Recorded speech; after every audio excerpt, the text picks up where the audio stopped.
C'est la région la plus froide au monde et elle renferme un trésor. Les plus grandes réserves de diamants.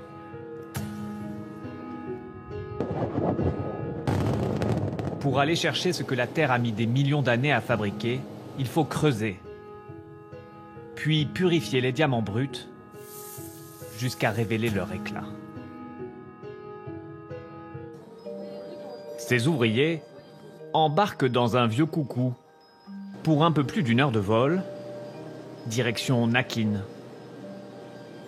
Au milieu de la taïga, aucun habitant à l'année, seulement les travailleurs du diamant, attirés par des salaires élevés pour la Russie, pouvant parfois dépasser les 2000 €. C'est notre maison, notre foyer.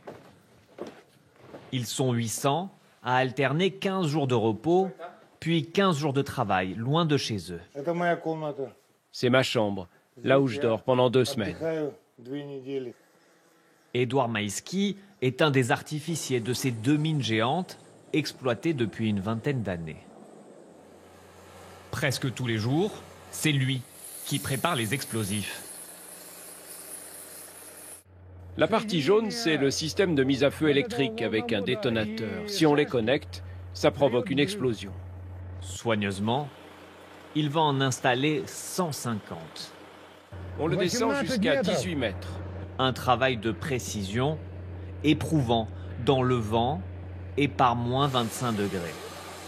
On est obligé de faire une pause de 15-20 minutes toutes les heures pour se réchauffer, se remettre. Et puis on ressort. Qu'est-ce qu'on peut faire d'autre? Il faut bien les faire, ces explosions. La mine est ensuite évacuée. On passe en mode préparatoire.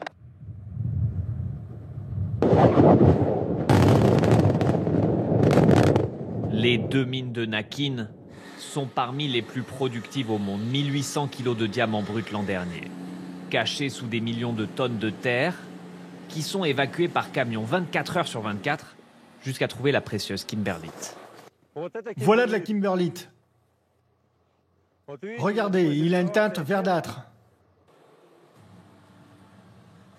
Je suis sûr à 100% qu'elle contient un diamant.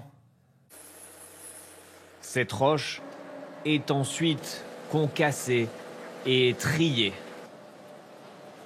jusqu'à obtenir des diamants bruts.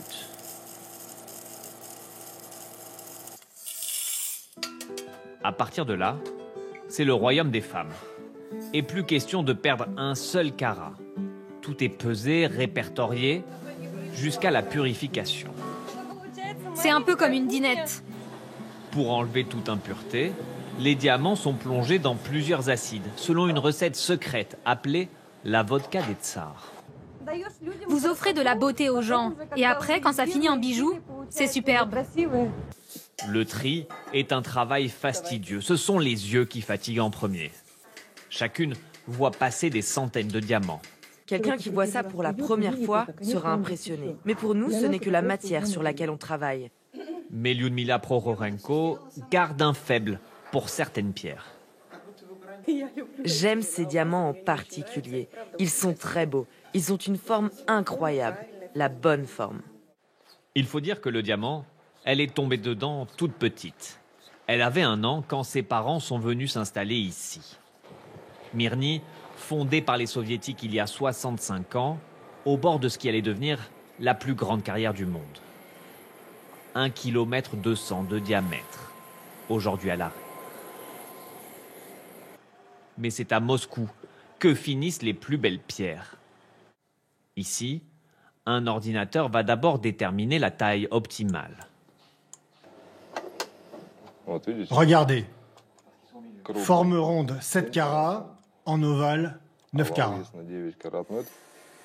La découpe se fait au laser en une quinzaine de minutes. Puis, c'est le processus le plus long. Chaque facette est taillée une à une. Cela peut prendre des semaines, mais c'est à ce prix-là que les diamants révèlent tout leur éclat et leur valeur. Cette paire est idéale pour des boucles d'oreilles. Mise aux enchères, elle pourrait valoir plus de 400 000 €.